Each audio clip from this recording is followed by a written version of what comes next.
ఒక అందమైన అడవిలో ఒక పెద్ద ఏనుగు, ఒక చిన్న ఎలుక ఉండేవి. అవిద్దరూ మంచి స్నేహితులు. ఏనుగు చాలా బలంగా ఉండేది. ఎలుక చిన్నదైనా చాలా తెలివిగా ఉండేది. అవి ప్రతిరోజూ కలిసి ఆడుకునేవి, మాట్లాడుకునేవి, ఒకరికొకరు సహాయం చేసుకునేవి. ఒకరోజు ఎలుక చాలా భయంతో ఏనుగు దగ్గరకు పరిగెత్తుకుంటూ వచ్చింది. స్నేహితా, నన్ను కాపాడు అని అడిగింది. ఏనుగు ఆశ్చర్యంగా చూసి, ఏమైంది, ఎందుకంత భయపడుతున్నావు అని అడిగింది. ఎలుక చెప్పింది, నన్నొక పిల్లి వెంటాడుతోంది.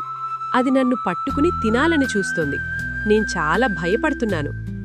ఏనుగు చిరునవ్వు నవ్వి, నువ్వు భయపడకు, నేనున్నాను కదా అని చెప్పింది. అంతలోనే పిల్లి అక్కడికి వచ్చింది. అది ఎలుకను చూసి దగ్గరకు రావడానికి ప్రయత్నించింది. ఏనుగు వెంటనే పెద్దగా గర్జించింది. ఆ గర్జన విని పిల్లి భయంతో వణికిపోయింది. ఇక్కడ ఏనుగుంది, నేనిక్కడ ఉండకూడదు అని అనుకుని అక్కడి నుంచి పరిగెత్తింది. ఎలుక చాలా సంతోషపడింది. స్నేహితా, నువ్వు నాకు ప్రాణం పోశావు, నీకు ఎంతో ధన్యవాదాలు అని చెప్పింది. ఏనుగు నవ్వుతూ, మనిద్దరం స్నేహితులం కదా, స్నేహితులకు సహాయం చేయడం మన కర్తవ్యం అని చెప్పింది. కొన్ని రోజులు గడిచాయి. ఒకరోజు ఏనుగు అడవిలో తిరుగుతూ ఉండగా వేటగాళ్లు వేసిన వలలో చిక్కుకుపోయింది. ఎంత ప్రయత్నించినా బయటకు రావలేకపోయింది. అది గట్టిగా అరవడం మొదలుపెట్టింది. ఆ శబ్దం విని ఎలుక అక్కడికి వచ్చింది. తన స్నేహితుడు వలలో చిక్కుకుపోయినట్టు చూసి చాలా బాధపడింది.